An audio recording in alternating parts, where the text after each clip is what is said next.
All right, I've got 5 o'clock on the dot, and I know that you all have got a busy evening ahead of you and a little bit of time here with us. So just appreciate you all making your way in here tonight.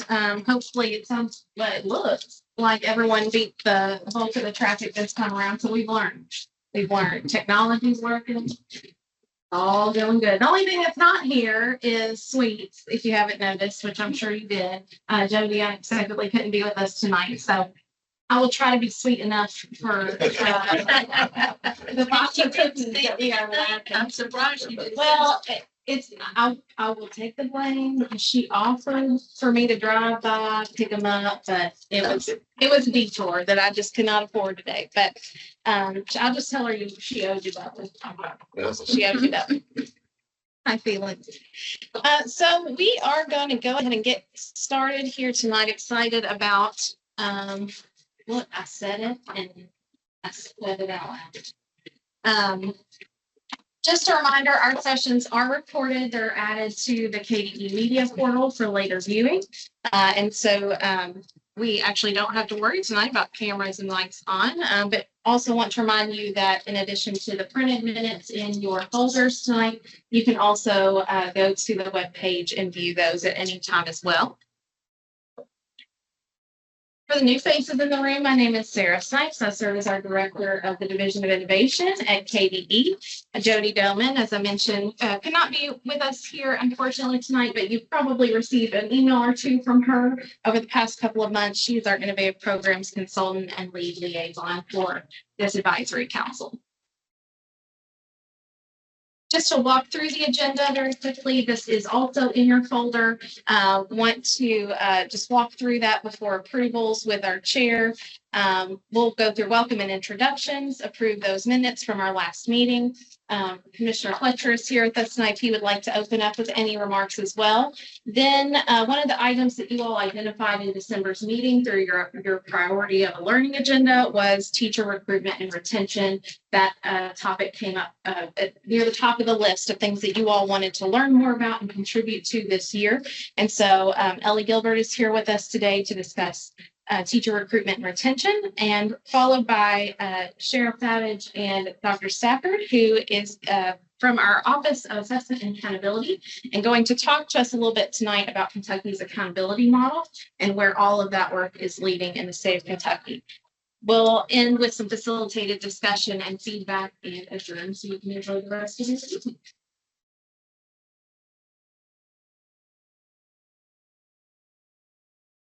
Before we move on, then, I'm actually going to ask for a motion on the agenda or changes if you see a need for additions. We need to have the items as a government, vice chair.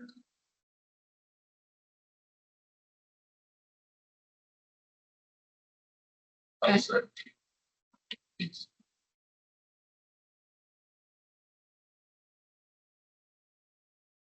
Any other changes? Okay. Motion to approve the change agenda. Second. Oh, I say. Okay. Yep. David first. Okay. Do a quick roll call. Jennifer Thomas. David Webster. Here. Jason Collins. Yes. Carl Kaiser. Here. David Turner. Here. Lisa Mays. Joanna Friels. Here. Brenda Rose. Here. Felix Okoji. Here. Benita Murphy. Here. Jerry Browning. Here. Julia Fisher. Julia's back with us, for those who caught on to that there.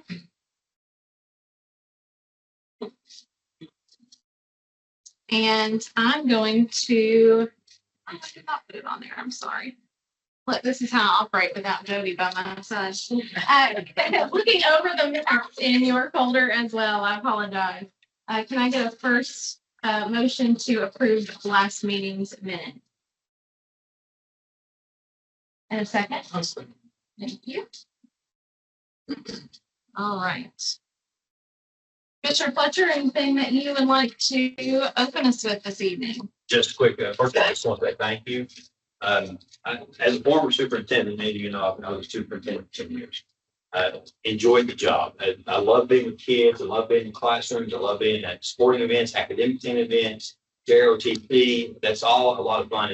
And honestly, it's one of the most rewarding jobs I've ever had. But the superintendent's job can also be the loneliest job that you can have in this. It can be, because eventually every decision comes to that chair. Whoever's sitting on that chair has a lot of decisions to make. But I do know this: the only way that a superintendent can be successful is if they have a board and a superintendent that's working together. A lot of times, you folks are buffers. You handle a lot of comments from the people that are coming in from your community, from your precinct, your districts, and they want to know what's going on. So that communication between a superintendent and a board member is crucial. Otherwise, you cannot accomplish the goals that you set forward for yourselves. So at times, your job is probably one of the busiest jobs. You can't go to the grocery store without having someone to ask you about school. Sometimes that's a positive. Sometimes it may not be. But overall, I believe that for the most part, I think people in our community anyway, they want to see the best for the kids. They may not have the same views, may not have the same understanding. That's where you come in. How do I communicate to the people within my community why we have these goals? What are our goals first? Why we have these goals, and how is this going to make this a better place for everyone in the community? And you're that first line of defense. You're also the first line of offense to go out and talk to people. So for all those times that you've made those decisions to say, okay, there's times where I just have to say, you know what? Let me refer you to the superintendent, or let me refer you to central office, because you can't get involved into the day-to-day operations. You know what? I can get you to someone. I can get you to someone that'll make those decisions. And again, that protects you also too, but you can listen. I always enjoyed having my board members. I had an open, they could call me anytime. Board chair, all 5 board members could call me anytime, and we could talk about issues. And my board members, bless their hearts, were awesome. And they would never say, you know, Dr. Fletcher, this is what I'm hearing. I just want you to know. I'm not here to tell you how to make a decision. I'm not here to tell you, but I think you need this information. I think that's so important to know that, one, the board members were being eyes and ears for me. So then I could go out to that part of the community and make sure when I attended something, maybe I could find that person and say, okay, I've heard this question. Let's talk about it face to face. And I think that's so important. It's part about building relationships, but it's not an easy job. Again, while the superintendent gets a lot of focus, a lot of time on the paper, your hope should be not to be in the paper. But with that being said, it happens. And I want you to know I appreciate that time. Every part of our community, from school board members, to faith leaders, to our business leaders, to our students, to our teachers, in order for a school system to be successful, we all have to work together. And you play a crucial role. That's what I'm saying. Now, I'm not going to take up any more time, because we've got a great agenda. There's a lot about teacher recruitment and retention that I think you need to hear about. I'm here also to help out with the presentation on accountability. The accountability model. We'll get some of your input today too. We'll want to listen to you. And then tomorrow we'll present, we're actually doing one session. Dr. Stafford and I are doing one session on the accountability model where we are. And I'm very excited where we can get the models. And many of you, I think, Ron is moving into a local accountability model. I think several of you in the room are looking at local accountability models, not to take away from test scores. We're not trying to hide or mask anything, but we need to hear from the communities. And again, school board members play a crucial role. I'll say thank you. And I'll tell you what, I'll open up for a couple of quick questions for me, if you'd like, before I turn it over to people that are going to give you the best information. Any kind of question you have. I always do. So when I visit with students, I'll ask students hard questions too. Question you may have. Okay, I'll close with the story then. One of the things that I do in the summer, I try to get out and do summer reading. And so there'll be different districts have summer reading times. And I always read to the kids and to elementary kids, and I always stop to allow them time to ask this permission for questions. And there's some great questions. But my favorite one has been so far, it's a 4th grade girl. She's not in 3rd, it's 3rd or 4th grade. after I answered probably 15 questions, everything from, are you UK fan or U of L fan? Or I said, well, I can root for U of L if I'm playing UK. I'm a UK graduate, so I'm, for anybody's U of L, I can root for you as long as I'm playing UK. To, how many kids do you have? Things like this. And then after I was in Metcalf, and I was leaving, this young lady is touched on my arm. I said,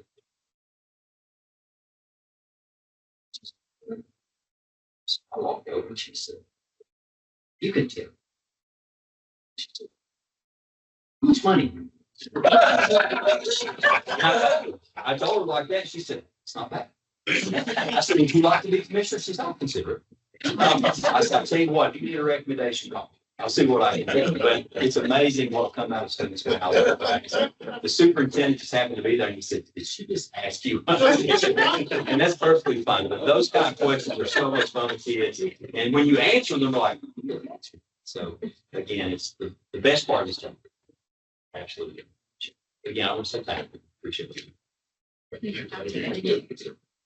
I am going to turn things back for just a moment so that you all can get to know one another, but also so our guests can know who's in the room with us this evening. Chair Webster, if you'll get us started just with your district you represent and then a celebration of what's happening. I've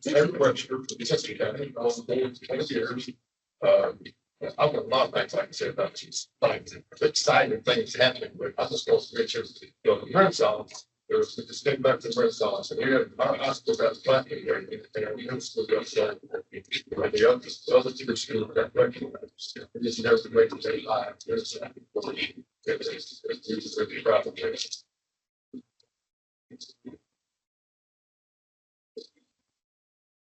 I'm Carl Kaiser from Clark County. Our thing that we've had this year is like the other side of that, including the girls and boys state championship basketball tournament this year. So we're really pleased with that. But also on the education side, we continue to move forward and getting our schools higher. So we weren't as high as some of them last year. We ranked all during the last year, so we were pretty tickled with that. David Turner, Walton Road Independent, which is in Boone County for those that don't know. Our district was all new across the district, which is great. And the other thing that I'll share is we have a new superintendent that is going to be starting this year, Dylan Smith. Jason Collins, Anderson County. I can go on and on, but between our archery teams, our band, who's always in the state champions, our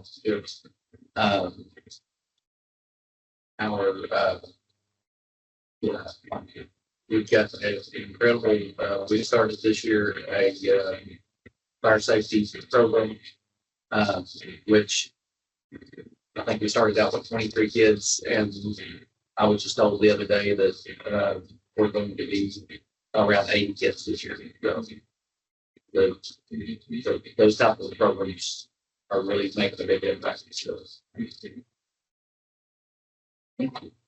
Benita Murphy, Webster County, and we're going to have a new superintendent now, so we have to do it's going to do one of them. His name is Michael Booch. I like it. I'm Julie Fisher, Government Independent, and I'll just do my bills and thank you. Anyway, we are very proud of our test course that we're displaying with. We are very excited that we should be finishing the construction on our field. There's all the other things that a lot of new track and there's and so we're really happy to have that and it's things like that. And we were proud of the company as is proud.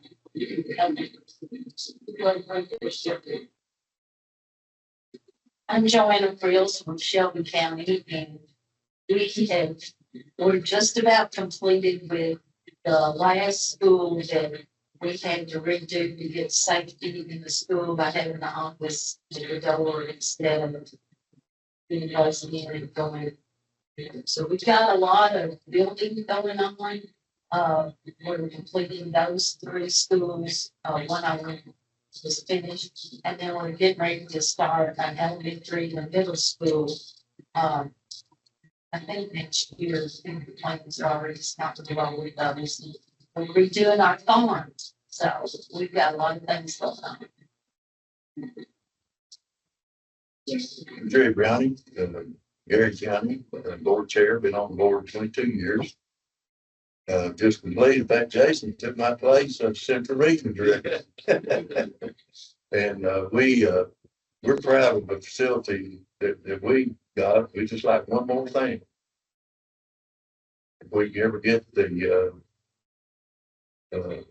money that we thought we were gonna get, we'll be able to finish the gym part of it. But we've got a new superintendent. I've got my first meeting with him next Tuesday. Plus, after we hired him, we hired an assistant superintendent to get him off the place. We're excited about what the future holds in Gary County. I'm Brenda Rose from Wheaton County. I guess the biggest thing we've been celebrating is that we are a blue district. And that was really exciting for us because we usually had 1 or 2 schools that were a little bit lacking there, but we're good now. We're also finally getting our tennis courts redone, which really needed to be done. So we're excited for that. I'm Felix Akote. I've been on the board for 3 years, and I'd like to share some exciting things happening by the Core Independence School. Researchers from Harvard University, Stanford University, and Dartmouth College recognized Maduka Independent School as one of the 12 districts leading the talking math improvement since the pandemic. And also, middle school grew scored, the index score grew from 45.6 to 53.8. And the district elementary school is ASA index score grew from 50.2 to 65.4. Yeah. We're just celebrating it at some time. Wonderful. Thank you all so much to celebrate. I know we could build a whole meeting around this share out. So thanks to you all and the leadership that you do there, Lovely, to make all of those things happen. All right. Ellie Gilbert is here with us, Assistant Director in our Division of Educator Recruitment and Development. I would love to give this to you, but I jinxed it when I said tech was working. So I will. That's what I do most of the time on everybody. So it is great to be with you all. I'm Ellie Gilbert, and I am the Assistant Director in the Division of Educator Recruitment and Development.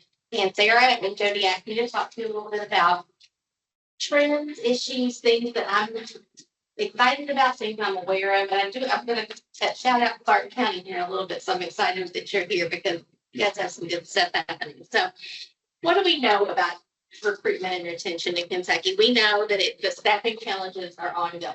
There's not a one size fits all solution, or we can't even identify one problem. If it's low enrollment in educator prep programs, it's people being transient in districts, a lot of stuff. But the issue isn't just filling the positions, it's keeping the educators that we have in the classrooms that we have. That's a big problem. The movement within the workforce between districts or leaving the profession entirely is a problem. Recruitment and retention are connected. We cannot just keep recruiting only to lose them later on. So we have to do both, and we have to do a balanced job. But I don't want to just talk about problems. I promise. A few years ago, the legislature gave us this edict to collect exit survey data from all school districts.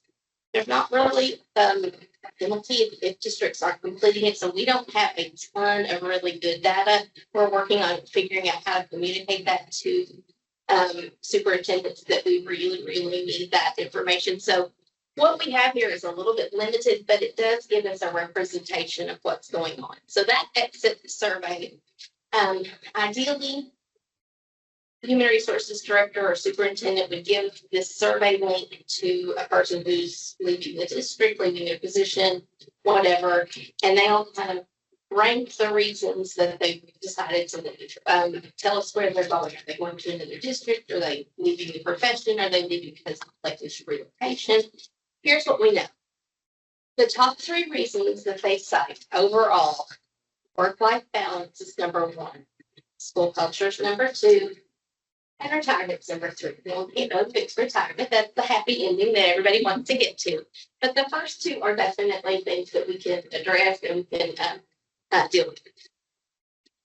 For those who are going to a different district, or we call that churn, the 3 reasons that they say that they're leaving, school culture, relocation. Okay, we can't really, we can't fix that. They're moving for, a particular reason. That's understandable.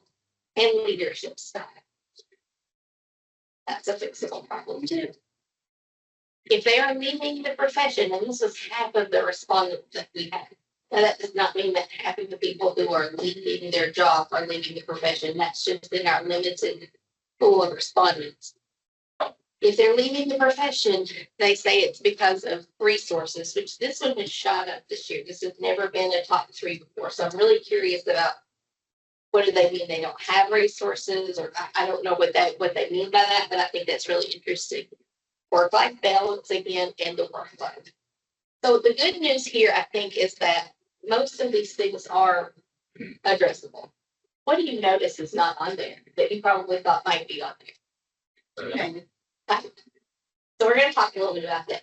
Yeah, don't ever misunderstand. I'm all for raising teacher pay, but I also understand that the challenge is real, that the money is just not there. It's not that you don't want to give it to. It's just not there. But there's some creative solutions there too. Anyway. Compensation was ranked 7th on the list of why they were leaving. 22% of them said it was at least somewhat of a factor, so that's probably a lot less than you might have guessed. If they were going to a different district, it was a little bit higher, so you can kind of envision, like the neighboring district pays a little bit more. I'm going to give myself an increase and move. But still, it was 5th. It wasn't the number 1 reason. Only 31% of them said it was at least somewhat of a factor. If they were leaving the profession entirely, it's like, so, it's compensation is an issue, but it's not the biggest issue that we see. Something to keep in mind with that too. You're talking to people that came into the profession knowing what the compensation is. Right. I think there's another audience is for those that don't go into the profession at all. And what's the reason for not going into the profession? So a lot of times, teachers that go into the profession, they understand what the compensation is. So when they leave, that's not as big of a factor. Right. It is a recruitment issue more than a retention issue. Definitely. So the 3 things that we really kind of can sort this into: emotional reasons to leave either the profession or the district, structural issues, and then finances. So the emotional things that we hear, we collect the data from a lot of different places to get this. In the exit survey, appreciation outranked compensation. Just kind of think about that for a minute. That emotional reason to say, I feel appreciated, I feel wanted. I don't know, people will work really hard for that kind of feeling. So that's an important thing to keep in mind. Sense of belonging in the school community. And the good news is that has shot up across the state by 10 points in our impact surveys. Of course, that really matters more at an individual level, but schools are doing a better job of helping teachers feel like this is where they belong. This is kind of a mission sort of work. So that's another thing to keep in mind is making sure teachers feel that sense of belonging and well-being. And then trust in leadership. That leadership style was among the top 5 factor in every situation. Like, it didn't matter if they were leaving a profession or just leaving the district or whatever. A lot of it was the leadership style. So factoring in helping our administrators be better human capital managers. And that kind of something that we should think about too. Next time.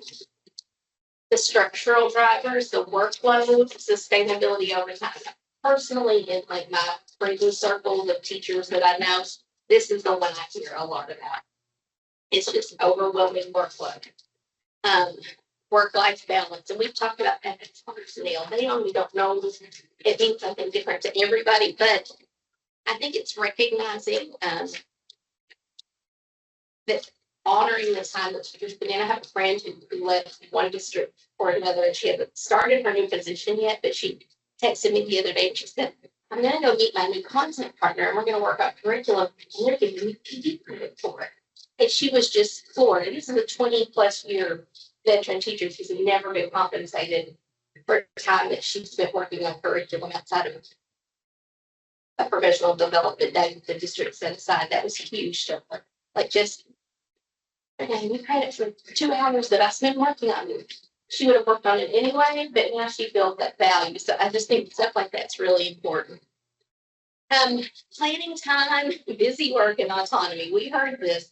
Our Go Teach KY ambassadors conducted some stay interviews where we had our ambassadors talk to teachers in the profession and ask them, what keeps you here? What do you want people to know about the teaching profession? And one thing that we heard over and over,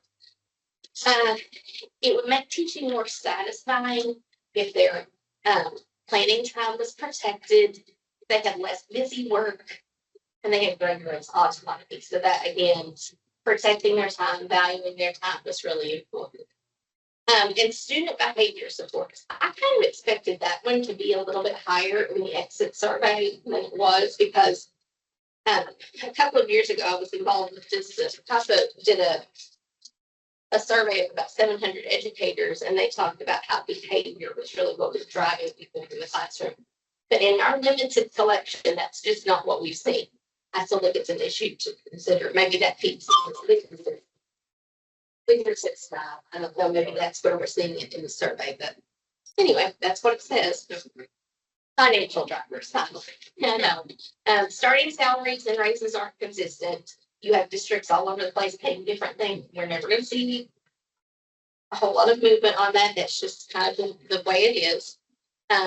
If you're a smaller district or district with a poorer tax base, that's just the state of affairs. And so you have a competitive disadvantage on that front, but there are things that you can offer in different ways. We know that inflation is a problem. Student debt has grown. And then there's just not been a big move legislatively to address teacher salaries. So it leaves the local school district on the hook for figuring that out.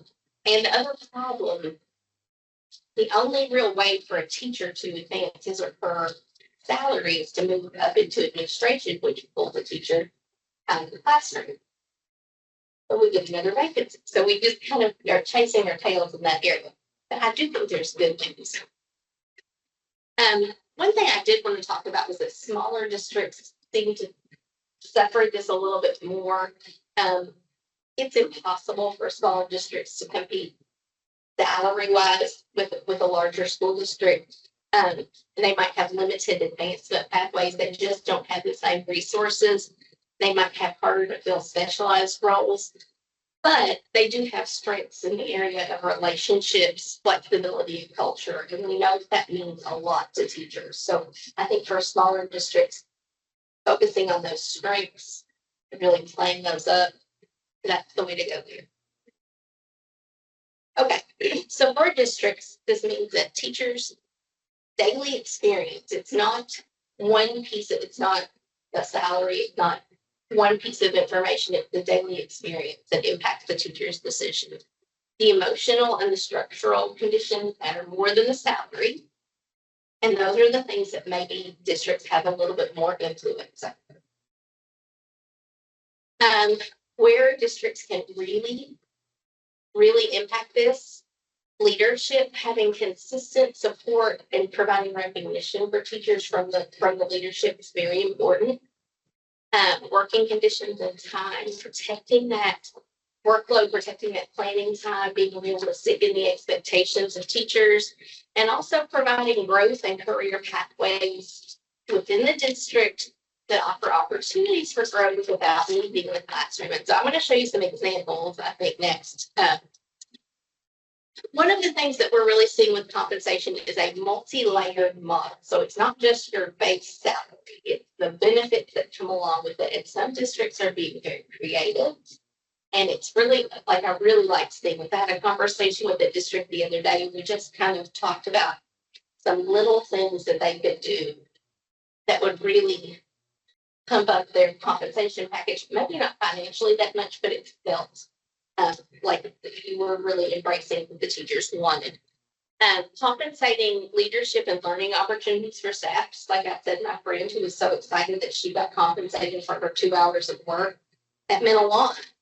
And then elevated benefits that go beyond salary and insurance. Everybody's getting that everywhere. So what can you do that's special? So here are a few examples. Union County Schools has what they call the Elevated Educator Stipend. After the first year, if a teacher returns, they get a $2,500 stipend. And every 5 years after that, they get it. So I think back over the course of my career, and those 5 and 10 and 15-year markers were when I was really thinking about looking for a different option. Knowing that there was a $2,500 bump just for, just a bonus for a year coming in my salary might have made a big difference for me. So that's pretty smart. It's not a ton of money. I mean, it's a pretty small, manageable amount of money. But it does, especially to a brand new teacher, that would mean a whole lot. They also give their veteran teachers who mentor other teachers a $500 stipend. So those are just 2 really simple things that they have started doing. Next, Danville Independent has some really creative ones. So I would encourage you to explore their website, look at their compensation. I love this one. They give a $500 bonus at the end of the semester if you have perfect attendance. How much did you save on substitute teacher costs? More than that. They give paid parental leave, which I know is a trend across the state. $2,000 stipends for National Board Certified Teachers. That's the minimum. They give an additional $500 on top of that. If you are a staff member and you want to earn your English language learner certification, they'll give you a $1,000 bonus for that. You don't have to actually be employed as an ELL teacher, but you've gotten those skills, and those skills are going to be employed anyway in your classroom. They're going to benefit the kids that you teach. And so they're giving a bonus for that. If you serve on a committee, and they may get a little competitive, you can just sign up for a committee. Like, you kind of apply to be part of the committee to look at curriculum or look at new policies. They compensate for that. And I thought this was really interesting. They give their substitute teachers free breakfast and lunch on the days that they work. A little, tiny little bit of money. But it's important. Okay, Clark County, I'm going to shout that out. I think Tammy Parrish, the HR director there, is brilliant. I would just encourage you to reach out to her because she's so smart. So they do hiring stipends for hard to staff areas. They've negotiated reduced tuition at Campbellsville and EKU for people who want to advance their careers. They do a half-step pay raise. So imagine, like, this is just to make the math easy. You maybe to go from a rank 2 to a rank 1, you're going to make $2,000 more, but it's going to take you 3 years to get there. If you get halfway there, they'll give you half of that. And so you're kind of banking it, building up as you go. So that, just kind of that encouragement to keep going, that we believe in you is really helpful. They have gym and Parks and Recreation memberships for free, Sam's and Costco memberships. They give an extra 5% supplemental retirement match. They have like this huge corporate discount program, and she's just negotiating with people in town. And it's helpful.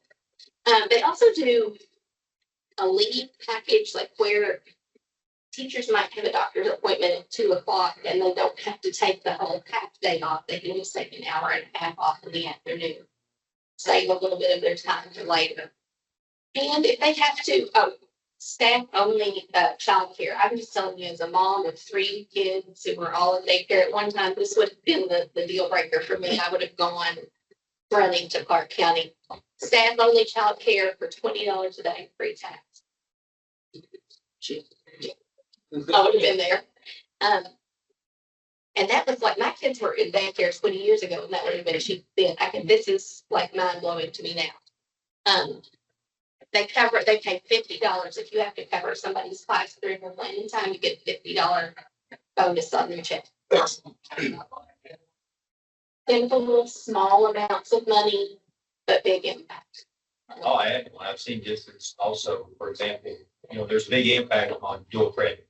So if you have teachers that teach dual credit courses, maybe actually, for one district in particular, this is pretty hard, but if you teach a course of dual credit that has X number of students, you get a $2,000 bonus.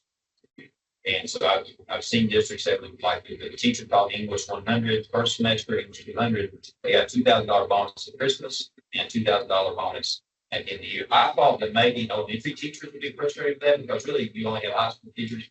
Absolutely no complaint whatsoever. But that's another way that it saves our students money on dual credit for teaching that. It saves us credit in the long run too. So I thought that's another perk. And you can attract higher, teachers that have that certification to teach dual credit is another level. So yeah, and there's lots of things. These are just some very general examples that I've kind of come across in my work that I'm always collecting more. It's a tough time. We're not going to be able to just grant the wishes to give a higher salary, but we can do things that make the teachers feel appreciated, that we can value their time, push on those three kind of levers there, that emotional, creating a better culture with respect and leadership, structural time, workload, working conditions, and then financially, we do what we can. But there's a lot of small things that make a big difference. Aligning policies so that they work together, kind of stepping back and looking at, like, if I were a teacher, what would invite me to come to this district? What are the policies in place that I would be like, yes, that's where I want to be? And all of that signals that retention is a priority. Now, I didn't know a lot about recruitment into this. I would say the single biggest thing that I want everyone to go back to their district and say for recruitment is to build and grow your own pathways. Start your educators rising and teaching and learning career pathways in your high schools and in your middle schools. You can start as early as middle school now. The teachers in your district, probably like 60+% of them came from that district or somewhere within a reasonable driving distance. Some districts are doing a signing bonus with high school kids that graduate. They've gotten, some dual credit. They've gotten some practice in the teaching and learning pathway. And they're saying, well, at least give you an interview. And if there's a job that's appropriate and you're qualified for it, you're at first choice when you're finished with your degree. I think just knowing that you have a home to come back to builds on that belonging. To me, the number one thing that districts can do is put those growing your own pathways into existence. So I think that probably is everything I have. I love to talk about this, like literally love to talk about this. So call me, set the time to talk. If your HR person wants to tell me something that they're doing that's great, I want to hear it because I will shout it out. I can also put you in touch with the person who runs our Grow Your Own programs. If you don't have those teaching and learning pathways, those are super cheap pathways to start. You just have to have a teacher who has 5 years of experience and a master's degree. You have plenty of those. We can get you started. We can have you ready to go in August. So, questions? I know you said that the data was very limited. Is there a map or do you have a general idea of like how it is distributed throughout the state? Is it from pockets of a couple? It is pocket. It's like some districts submit their stuff to us. Some don't. Can't really do anything if they don't. We just it would really help us if they did. I'll give you an example. One of the things that we have to sort to the state or to the General Assembly is like teacher retention data. And we do a survey, and a lot of times at the end, I wind up personally calling this. I didn't do this with this one, but we don't necessarily report all this back to what we will be.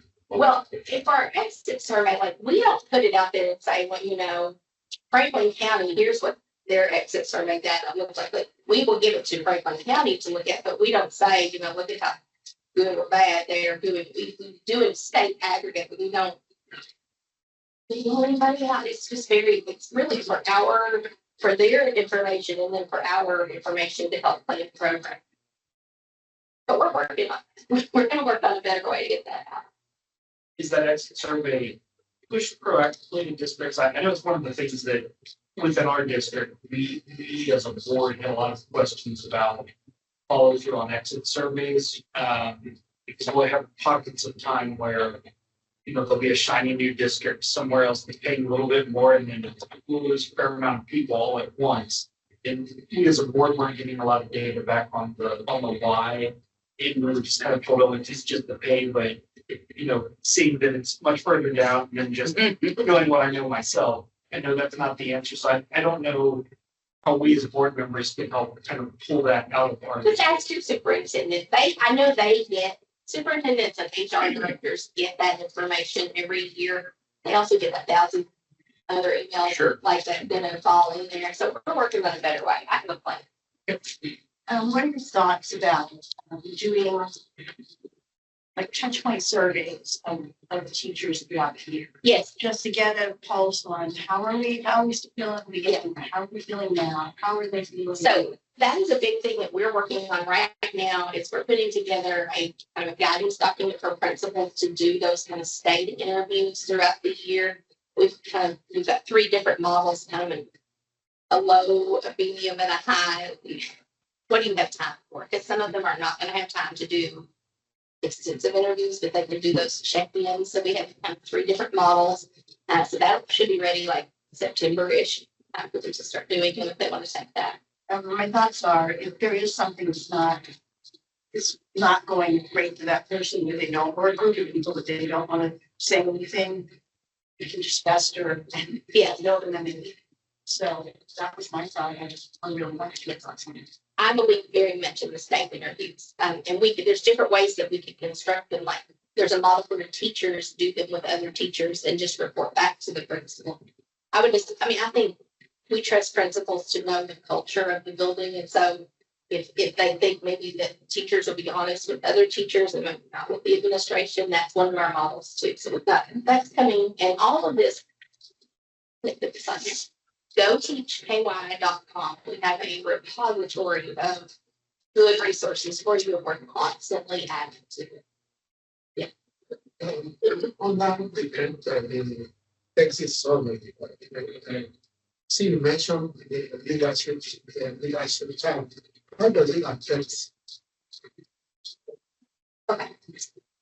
Research said that that's the number one thing that impacts teacher satisfaction. It's to use this quote, teachers don't leave the school, they leave the boss. You don't leave your work environment as much as you leave the boss that's in charge of it. That's what's driving it. And I think principals have so many responsibilities, and in the course of their training, they don't really get that as much of the human capital training as they maybe need, especially in today's environment. I think it's just different. I do think that with the Senate Bill 4 and new principal training models, I think that's an improved. It's just dispositional too. Some principals are just really good at that. And that's another thing we're working on, kind of collecting those stories of the school is doing something really great. Here it is. Let me share it with you. You might be able to replicate it. You might take a little something from it, but kind of taking those natural managers and sharing what they do so that other people can do it. So all that's going to be in Go Teach KY. Okay, you're talking about the immediate leaders, the bio. It can be the overall leaders, but I do think the building principles are that's generally what people are responding to.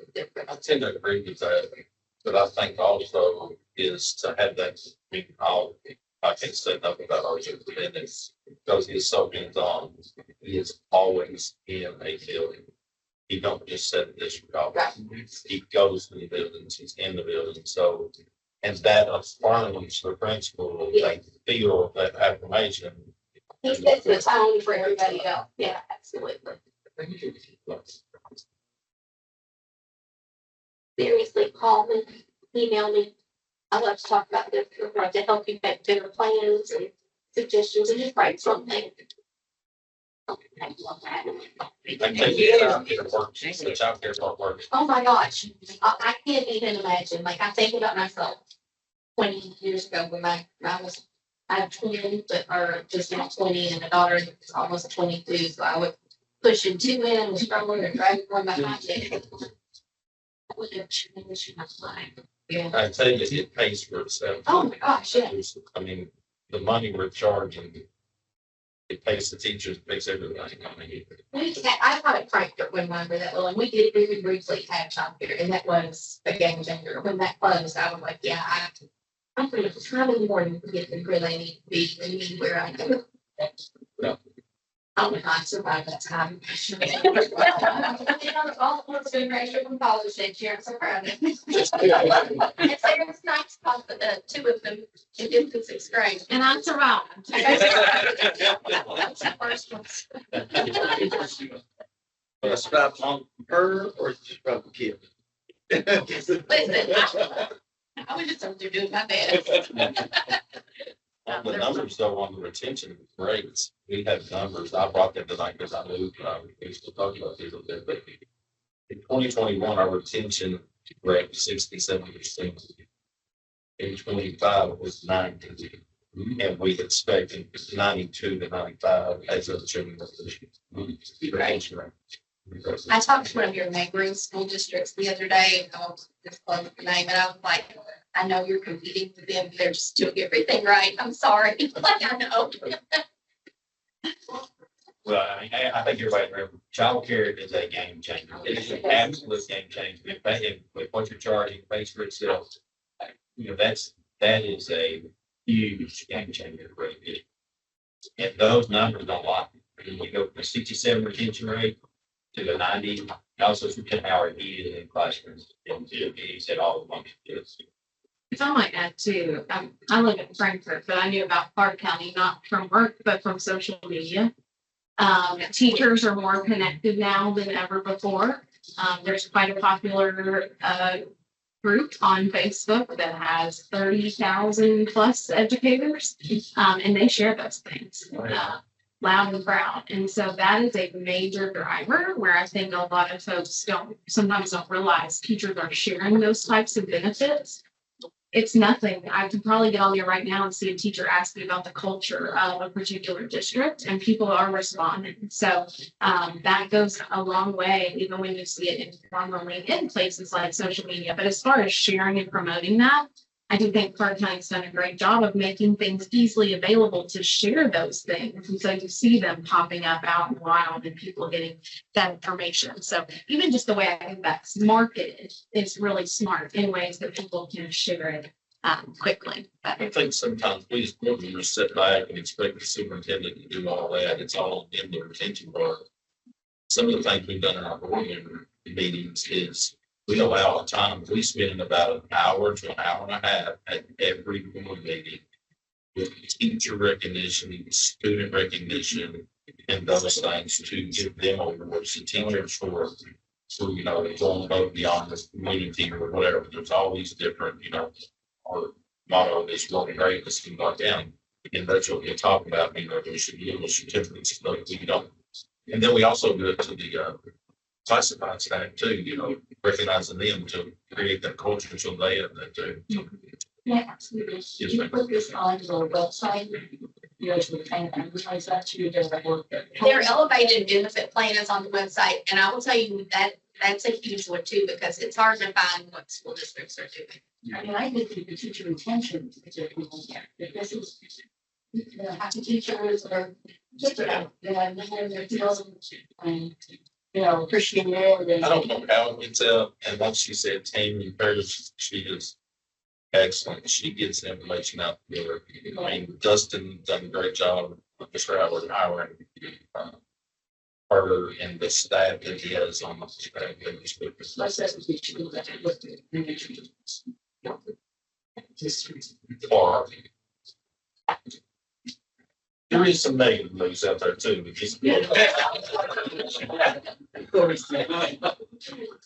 that might also build a nice bridge talking about where do these types of data and metrics that matter to us show up? And it could be in places like local accountability. So I will keep things over. If we have some more open discussion at the end, we can certainly come back to teacher recruitment and retention. But I'm going to pass things over to Dr. Jennifer Stafford to talk a little bit first about the impact of legislative change. Thank you. Good evening, everyone. I'm glad to be back with you. Again, I recognize several of you from last year when I was here talking about the Kentucky United We Learn initiative. And we're going to get to that in just a moment. But I want to start by talking about some legislative changes around the college admissions exam. So I'm going to go back, because I'd like to know kind of where things originate. What's the story behind it? How did we get here? So as you know, we have been giving the college admissions exam for several years now. So back in 2006, 2007 legislative session, a group of legislators decided that it would be a good idea to offer our students in Kentucky, all students in grade 11, the opportunity to take a free college admissions exam. The purpose of that is they wanted students to know that they were either eligible for college or have the abilities to go, that they may not think that they were. So just to give everyone the opportunity to demonstrate. So 2008 was the first administration of that college admissions exam. And at that time, in the statute, the legislators wrote in that they would take the ACT. So we started administering as a state in 2008, the ACT. So we did that. And so there was not a competitive bid process. So what, as a vendor, would they do? You're exactly right. So they raised the price, they raised the cost on it. And what did they do with the services that they gave us? Just like, now that's love, that's love. So we went then in 2015, we went, the department representatives, we went over to the legislators and said, we would like just to remove the vendor ACT name out of the legislation and put in just a college admissions exam so that we could go out for competitive bid. They did. So then ACT had the contract, then we went out for bid. It was somewhere in like 2016, 2017. We went out with a competitive bid. ACT won that competitive bid. And so 2018 began that contract, and it was a 6-year contract. We had some delays and things like that with the update. So we had given the ACT then with that 2018 contract, and it was time to bid it again. This time, we went through that same competitive bid that we went through in 2018. We had 2 vendors that then responded to that RFP. It was the ACT and the College Board. The College Board then came in with a bid that was very low compared to ACT's.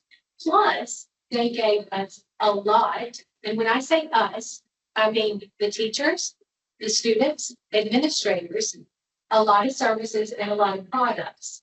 For example, free tests or practice tests that the students could take for free. ACT offered 1, College Board offered 7. Which vendor would you have gone with? And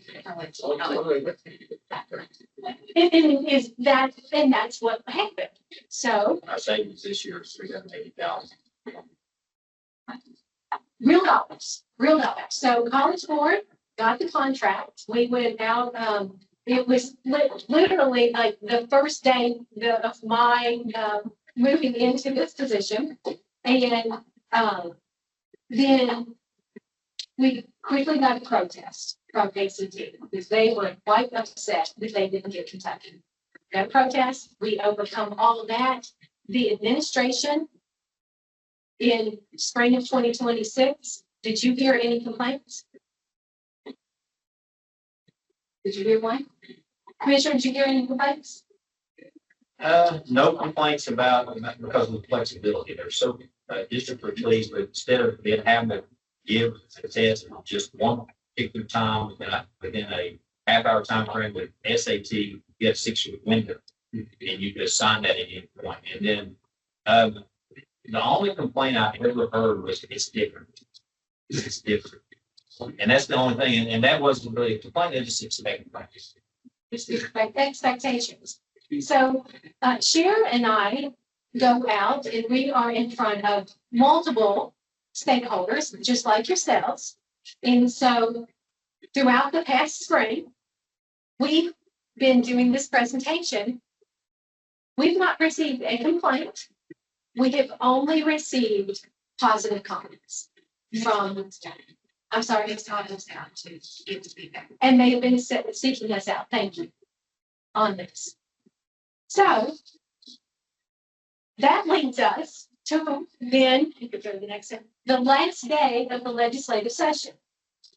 Okay, so we gave, before I go to that, we gave the SAT, as the commissioner said, you may not have heard what he said, but in 2025, ACT gave, we got their invoice, and in 2026, we paid the invoice a couple weeks ago.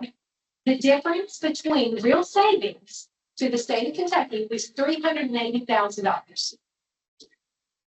More services, more for our students, more for our educators.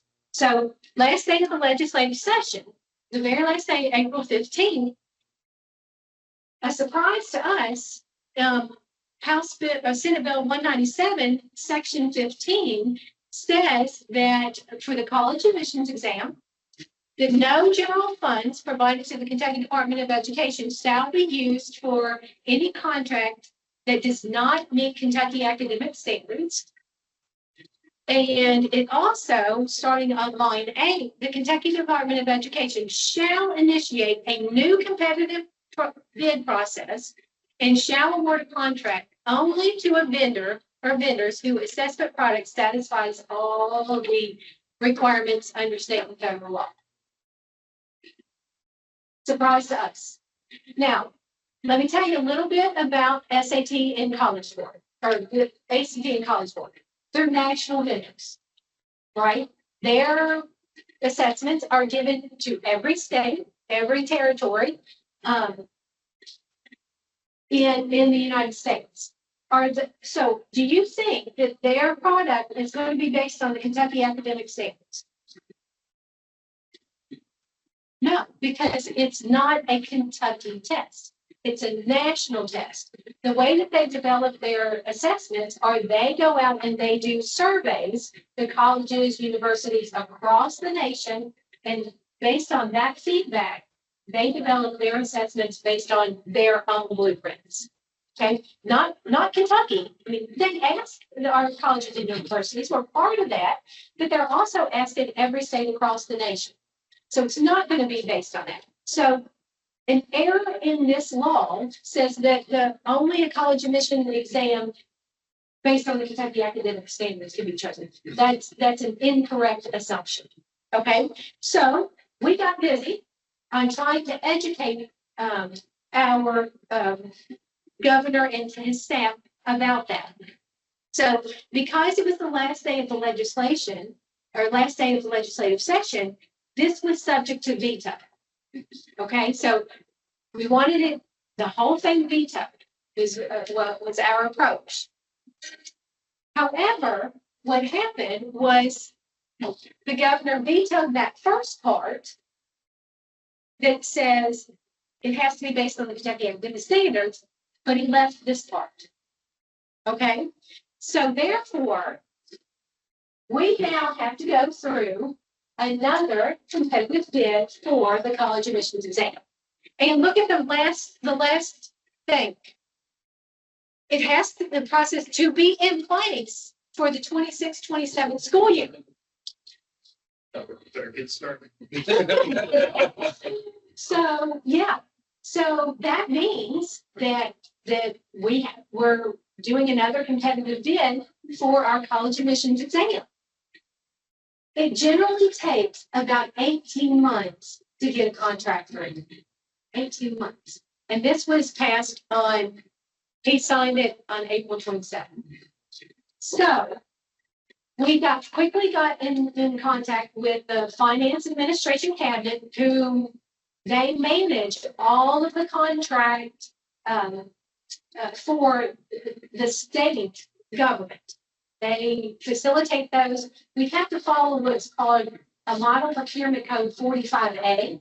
And you all have to do that when you have bids and things of that nature. You all have to put things out for bid when you're doing your construction projects and things like that. You have to follow those laws. We do also. And so the finance administration cabinet understands that we are opening the school year, so the 26-27 school year, without knowing what the college admissions exam is. And they have thankfully committed to us that they will fast track this so that we can get it in place as soon as possible, as soon as possible. So at this point, let me see if we can do this. So that uncertainty makes a lot of, it brings a lot of anxious students, anxious parents, our educators, because they are uncertain about, are they going to do the ACT? Are they going to have the college board? What are they going to have? So we're working with the finance and administration cabinet, and I think we have time here. Oh, so the timeline for that is we released in May, the end of May. The end of May, we released the bid. So we pulled out the old RFP, but this time we added a few things to it. We added the fact that we wanted extra resources for our educators and our students.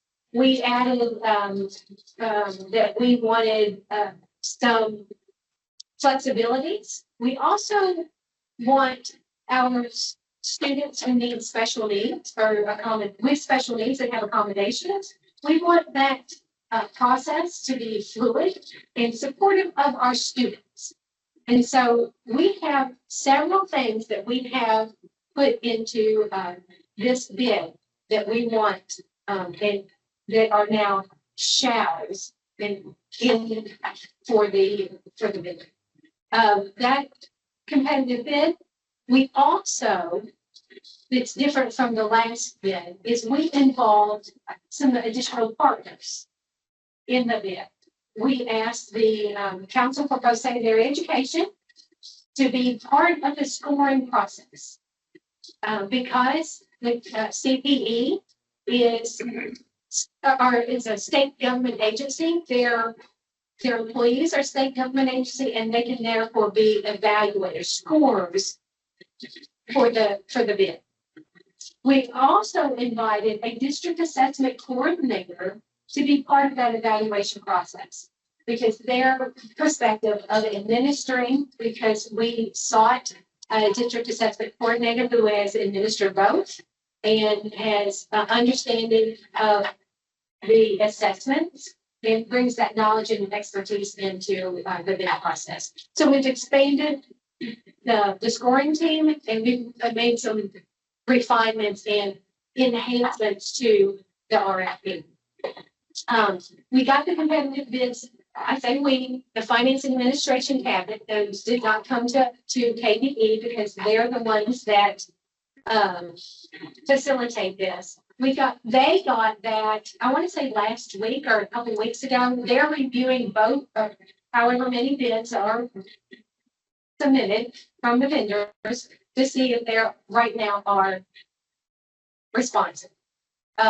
We've got our scores. Hopefully they'll get the bids to review fairly soon.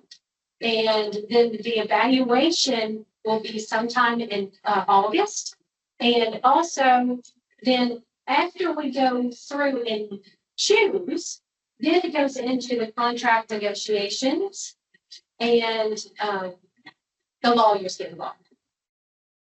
So the process, it takes a bit of time, but we're hoping to have a final contract in October. Now, that is the absolute soonest that we'll be able to have a contract in place, this October. If anything in negotiations, those lawyers when they get involved, you know, if it slows down the process, it could be a little later than that. But we're really hoping for a contract to be in place in October. Thoughts, questions about that? Still take a lot. Yeah. Yeah, moving it. Yes. And we want to move quickly, but we want to move forward with diligence in a principled way, because we want the best, the absolute best for our students and for our teachers and their families as well, because it was very valuable and very helpful to our students to have those resources. My son is in 11th grade, he's a rising senior, and he used those resources. And I want those resources for every other student as they come along, regardless, if it's ACT, SAT, or some other vendor we don't know about. So that's our goal, is to have that in place. So we followed the process. We followed all of the steps that you're to follow for any, because the safeguards are there from the Finance and Administration Cabinet. So it was just by legislation that we're having to do this. Any other thoughts, questions? The only thing I add to that is when you think about the group really has to enlarge their substance. And did they meet all the requirements? To what extent did they meet the requirements? What is also the cost?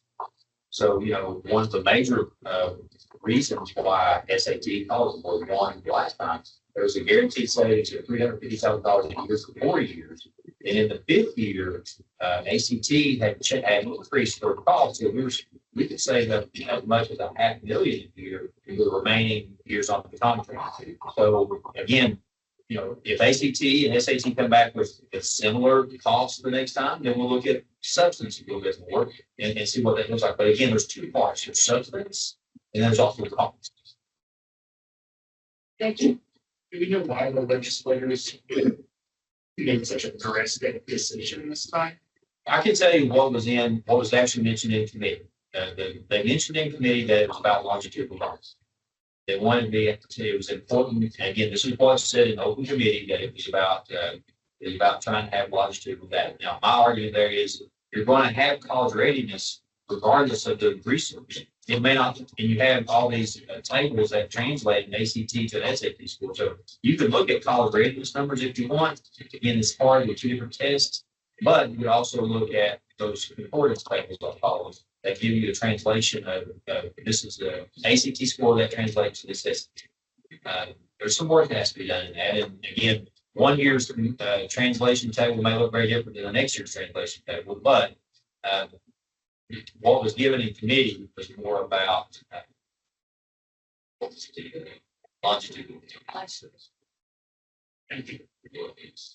And what's crazy is at the same time, a lot of the governments are, so Yeah, we don't hear about those.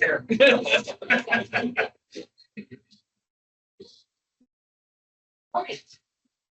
So Shara has joined me here. We're going to switch topics now. Last year when I was here, we were talking about the Kentucky United We Learn initiative. And if you recall, we had talked about Sarah and I had been out on the road. Commissioner had been doing town halls. We had taken surveys. We had solicited your feedback among other stakeholders about a new reimagined assessment and accountability systems. And so with that, we went into the legislative session with high expectations that we would get a new system in place. And indeed, we were successful in House Bill 257 by securing a sponsor, and Commissioner met with lots of legislators last summer and fall, and went into the legislative session with some really good thoughts and a path forward. And although we didn't get everything we asked for, we did get a good stepping stone and a good start to our new reimagining system. So we're going to go, and I'm going to turn it over to Shara for some of those highlights, and then we'll talk through that, because what we want now is, because we've got the changes in statute, we are now stepping toward developing a regulation. And we want to hear from you about your thoughts in particular areas. We've got some new indicators, and we're going to explain those and get your thoughts and ideas around what you think about those new indicators in the accountability system. So, House Bill 257 was introduced to legislators, and it was passed, and the governor signed it into law. So the first piece of House Bill 257 is the locally developed indicators of quality, or your local piece, your local accountability piece. So the legislators, they felt it was important for this just to be an option for districts. So your district can choose to be a part of this or not. At a real high level, to implement this local piece, it has to be aligned to the competitive academic standards. And then secondly, you want to have student-driven learning. So anything that would allow a student to apply their knowledge in a real world, I've heard everything from kids building small, tiny houses, their robots, to be an anonymous. So it can be a variety of things to meet that. And then performance indicators. And again, that's what is important to your community, your schools, your districts. And so if a district decides to opt in, KDE does have we can give you a one-time payment of up to $15,000 to implement this. Now, I know that's just a little drop in the bucket, but it would help kickstart it. We are going to be having technical assistance around this. And one other piece that I forgot to mention is if you do have your local piece, you have to have student aggregated data, and it has to be displayed on their website. So if you're looking at districts that have the local accountability model, we actually highlight Shelby County. On our website is one, Shelby County. We also have Rockcastle County to highlight into the county. And then we will have Fleming County is, I think, is the next district that we're going to talk about with their local accountability. So, it's very exciting to see the work, and you can see the action these guys on.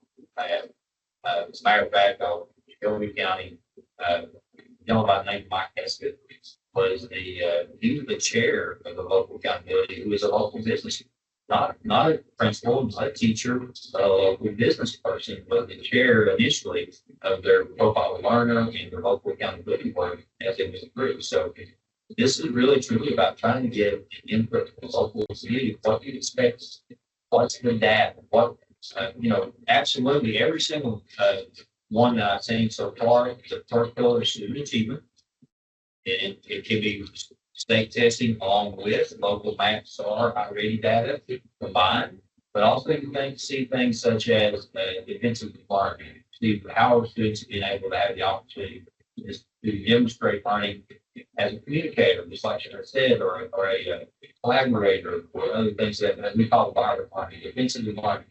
As a matter of fact, Jefferson County has an excellent Journey to Success program, where they have defensive learning at the fifth, eighth, and 12th grades, and they also have milestone projects along the way. They're really a national model for a lot of them from a large district. So if you say that, I don't know if we can take this on, if Jefferson County, who has well over 100,000 students, it's a possibility. But again, I'll give a couple of quotes because I'm really passionate about this work. Is we've had Jesse Bacon, this in Lawrence County, and they're early on in this work. They've gone through and developed their pillars, in other words, what learning student well-being are they looking at. His quote was that they're building more confidence and trust in the local community, and it's restoring the faith in public education in Bill County. Broadcast will be on it. She actually said that they're having students that are going back to public education because they're involving local business leaders who are homeschooling their kids that say, you know what, we're missing out. Our kids need to be in the public sector. So, having these, and again, there's two separate parts. Cheryl will get into that, but when you deal with local accountability, it's like when they walk across the stage in Gary County, what does that all mean? Does it mean they just passed the high school graduation requirements? Is that all that means? What does the community expect? What do you want? What do they want when they walk across? Does it mean these kids have resilience? They're able to persist? Does it also mean that they're going to be critical thinkers, collaborators? Because our kids are more than just textbooks. Again, we celebrate, and I am so thankful that we have districts that are, and we're going to talk about growth and other things. I love seeing those high academic scores, whether it be SAT, ACT, whether it be on our KSA.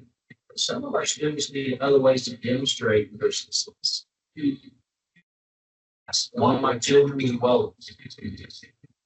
He did not want to read the Bible. But if you gave him a technical manual on Whaley, which was at a very high level, he would read front to back and recite back to what he because that was relevant to him. That is relevant. That is something that he's passionate about. He was getting up 5 a.m. to go to the local community technical ball in high school to make sure he got there. And he could do practice in baseball later on. I want to see kids that want to roll out of bed every single day, want to be in our classroom so they have those opportunities for internships or apprenticeships, dual credit, college learning. Those are all things that we wrap into what we want to see. But how do you measure that? That's up to you. It doesn't necessarily say you have to come up with a score because the score doesn't go with the state accountability piece that state says. But it may be just as simple as how you display that. Greenwood County, a lot of their local accountability deals with financial transparency. Where community said, how are you spending the money? Give us dashboards on how you're spending the money, along with student achievement. But there was a level of accountability there from the financial. There wasn't anything that was wrong. They just wanted to see what percentage is going to sacrifice, what percentage is going to student resources. And so again, that's what the community has to do. And you'd be amazed. Logan, they're one of their local accountability models. Part of their local accountability is student well-being. And so one of the indicators within their pillar is what percent of our students are involved in extracurricular co-curricular activities. We want every single kid to be either on football team, basketball team, or we want them in a drama production, in an art show, JROTC. We want them participating in something because research will tell you the more that a student is involved outside the walls of the classroom, it's a better indicator of success once they leave our campus. So the community actually, the district didn't go tell them what it was. He said, we want every single kid to be involved in some type of club, some type of sport. We want them to be involved so they can contribute to the team. So again, it is changing the perspective of a lot of our parents and districts that we're seeing across the country. We're implementing. We have districts that I think we have in their self-reporting approximately 12. We have 12 districts that are like to say that have, and we haven't gone through and evaluate those because it's their local accountability models. But we have somewhere around 30 that are in this work. And so And the other thing I'll say is originally we had is 60% of districts would adopt the local accountability model that would be required for everyone. Well, legislators want to take that out. I'll be honest with you, I think that's good because I don't want districts to feel pressure to be a part of this. Because if you don't want to be a part of it, then but if you really want to work with your community, please jump in with both teams. I believe we see just to renew the faith and do what you do. A quick shameless plug, if you don't mind, on that technical assistance piece, I have the most amazing team members out in the field and across 4 regions of the state, and they lead just this work. So they plan your community meetings, they help you think about your dashboard, they take you from start to finish. So if that's something that you're interested in as you explore some of this, feel free to reach out to me and I can get you the name. And work with your superintendent and leadership team. So I'll share one more story that we heard, and it was very powerful for me when we were doing the town halls last spring. We had a superintendent that was going through developing the local accountability system, or now called the locally developed indicators of quality. And what she was talking about is, it was the Northern Kentucky Town Hall that we were at. And she shared a story that she had students, she had administrators, she had community members, parents, faith leaders, all around the table. And she was sharing a story of a young man that was homeless. And she was advocating on behalf of, we need to support all of our students. And well, there was a local businessman there that it touched his heart, and he stepped in, and this has been several years ago, and he gave that man a job, young man a job, and that young man now has graduated. He has a full-time job. He's married and has a house, and I want to say a child on the way. So this has impact. And when we bring together and when we all come together as educators and communities, we all win. The students win, the communities win, the school. And so it's very powerful when we're all weaving together our lives and supporting each other. And that, like another example, and we could keep throwing each other. Talk about all night. I'll give you another example. In Rockcastle County, part of they started their work in the shooting on I-75.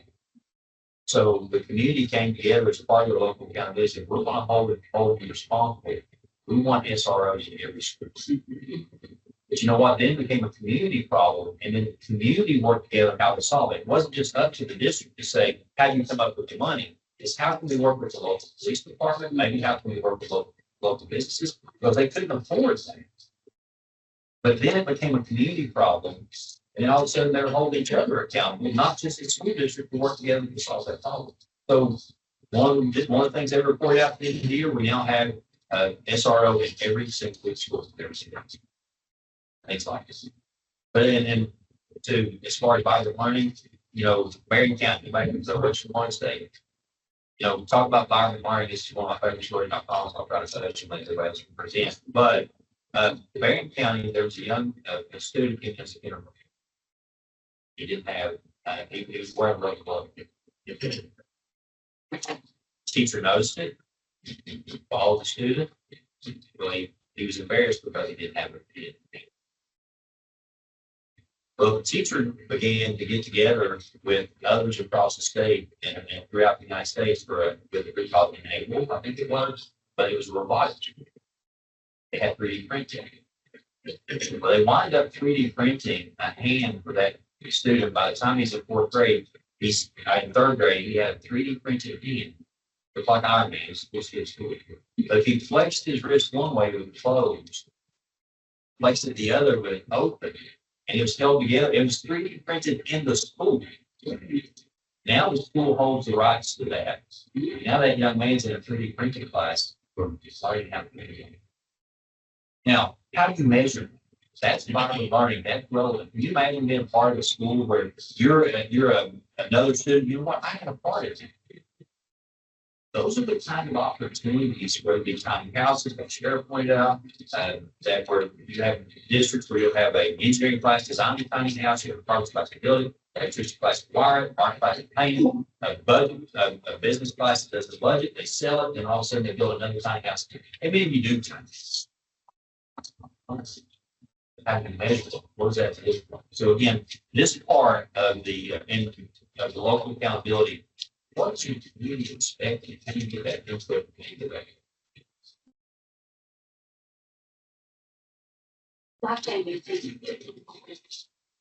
But, so the next piece of House Bill 257 is the targeted quality measures. Now, I'd like to point out that these are not a part of accountability at this point.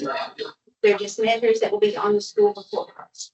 So the first one is for educators, percentage of those certified teachers that go on to get their rank 2 or their the national board certification. The next piece is at the middle school level. So the percentage of your grade 8 students who complete at least one college credit. And then at the high school level, it's those grade 12 students, a percentage of those who fill out the FAFSA or if their family says no thanks. So either way on that one. So again, it's not part of accountability, just measures that will be on the school report. So for the 25-26 school year, the school year that we just wrapped up, there were no changes to the assessment or the accountability. So the assessments still ran as scheduled in the same grade, 3 through 8, 10, and 11. All of the same content was tested. And so this fall, that data will feed into the accountability system. In the fall of 26, the accountability system remains the same. So you'll still see this fall, when you have data reporting, that you'll still see for your color ratings. You'll still have those calculations and test scores for the status and change. All that will still be in place. Federal calculations, same thing.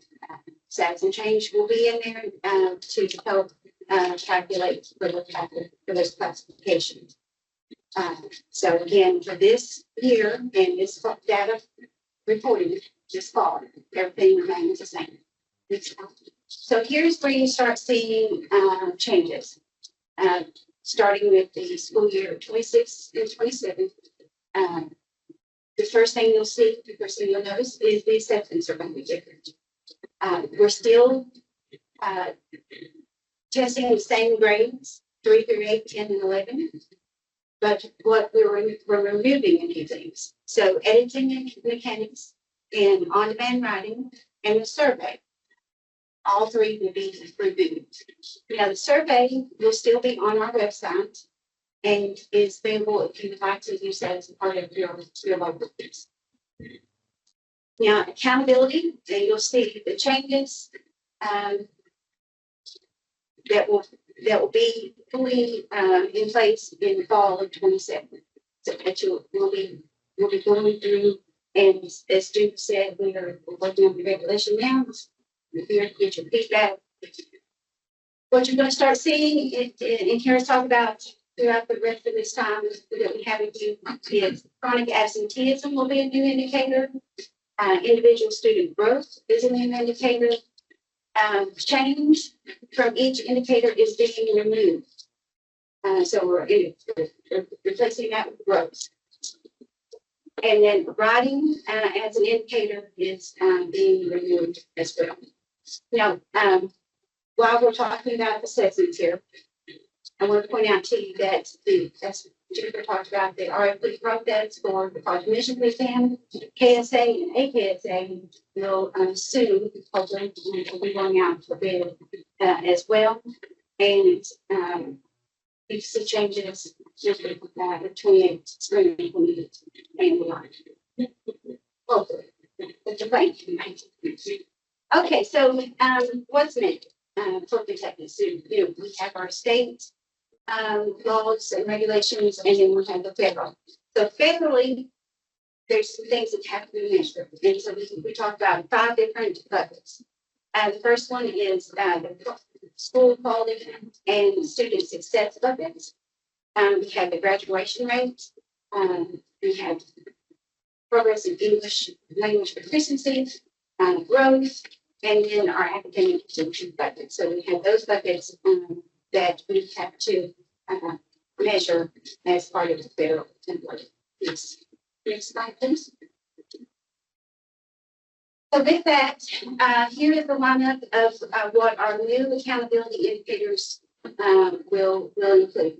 So we'll have state assessment results in reading and mathematics, science and social studies, individual student growth in reading and mathematics, English learner progress, chronic absenteeism, post-secondary readiness, and graduation. Next slide, please. And here's the roll call. Turn it back over to Jim. Please go back. So the Every Student Succeeds Act is our federal statute that governs school assessment or state assessment and school accountability. So that's the law of the land. So every single state that receives federal funds, which is all of them, has to provide measures for each of these areas. So these are, as Sharon said, the 5 buckets that we have to meet for school accountability. So the ESSA's term, the U.S. Department of Education's terms is academic achievement, and they strictly see reading and math as being academic. We had a former commissioner who argued that science should also be academic, but he was unsuccessful in that argument. So we remain reading and math in the academic achievement.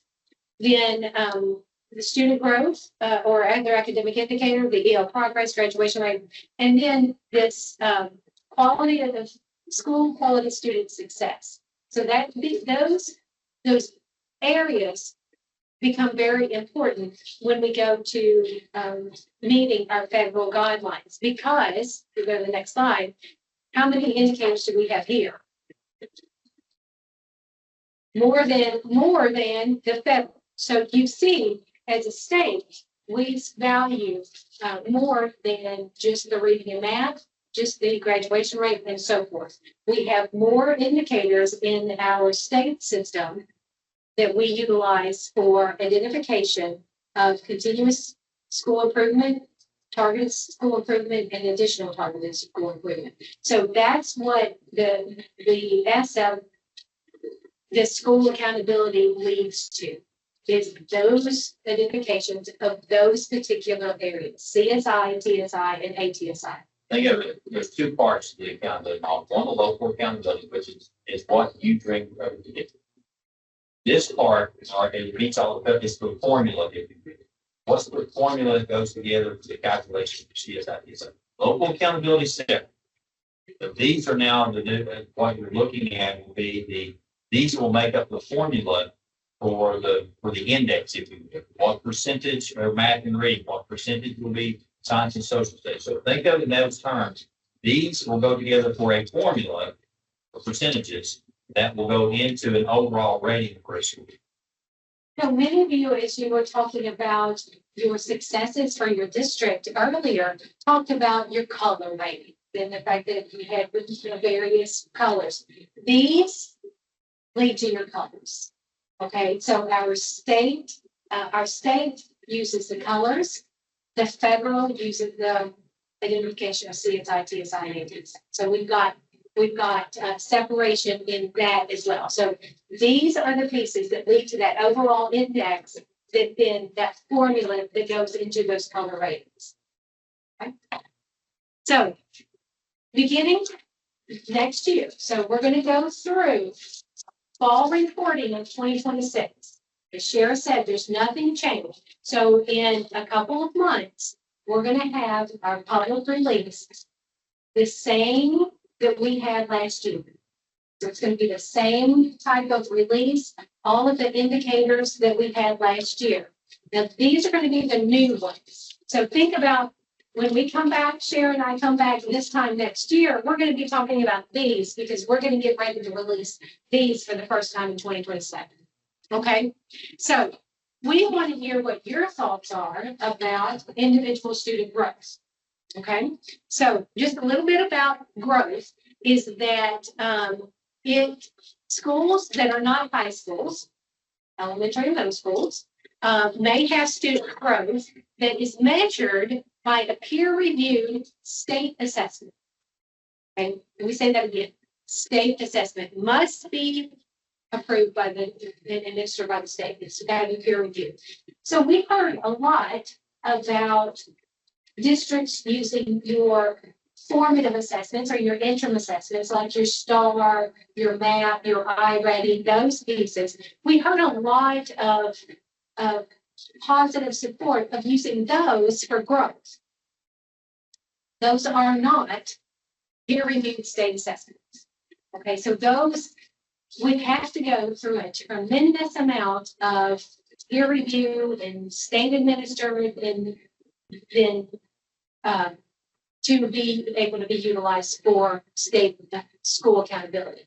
So for growth, our measure is going to be on the reading and math assessment for the Kentucky Summative Assessment that we give the spring of each year.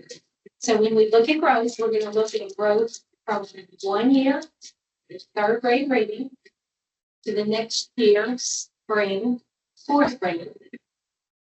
Third grade math to fourth grade. So we're going to use those state assessments from one spring assessment to the next spring assessment. Okay. High schools may have growth if the state so chose. Now, we'll tell you through our conversations that we've had with accountability thought partners is that there was some consideration of putting a growth measure in high school. We talked through multiple advisory groups and including the Kentucky Board of Education. And there was enough concern or just concern about putting growth into high school in reading and math. So we're at one point we thought we could, and we know we can. Even though we go from 8th grade to 10th grade, that decision has, there was enough concern about it that we're not going to go in that direction. And I'll be open at in the beginning, I was a great basketball player, having broke with the high school. But our thought partners said, and different advisors, come back and said, students' path from 8th to 10th grade is very different. Because you may have some students who are taking advanced coursework, maybe taking Algebra 1, maybe taking English 1, even at the 8th grade level, versus other students may not be having those types. So the path that a student has from 8th to 10th grade, but we don't give a 9th grade, and we don't want to give an additional test, but we don't want more testing. So to go from 8th to 10th, the pathway for a student may look very different, even within the same school. Of what it is, like, for example, you may have a lot of freshmen who are taking geometry and algebra 2. And some sophomores that may be taking pre-calculus, something of that nature, whereas other sophomores may only be taking geometry. So would it be good to have a growth model in 9th and 10th grade? So that is some of the pushback. The pathway for even in the same school, the path from 8th to 10th grade can be very different for high school students. So that makes sense to me. So when you think about growth, there's no right growth model. There's not one that the U.S. Department of Education says this is right for every state. It's growth models are dependent on what you think of and value as a state. There are lots of technical decisions. There are lots of policies that you can set around growth. If you'll go to the next slide. So yeah, change is different than growth. And I want you to understand that we're moving away from change with the E up there. This change is when you look at the indicator of particular groups of students from one year to the next. So if you think about change as being your fourth grade students compared this year compared to your fourth grade students next year. So there's cohorts of students when you look at your different on your different indicators.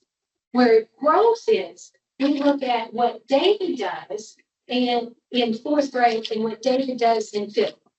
So that's the difference. So change is looking at cohort of students from one year to the next. Growth is looking at individual students from one year to the next. Okay, so what do you all think about growth? When you think about growth, what are your thoughts? What are your opinions about growth? Who uses growth? Who's maybe the primary user of it? What are the potential uses of growth? So just what are your thoughts? Because we'd love to hear those.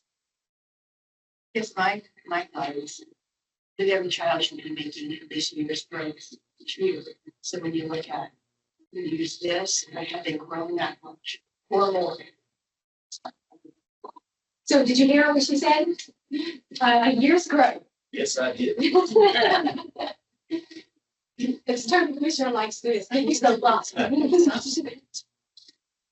Any other thoughts? I would not like the hospital area especially. I'd like to see that collection of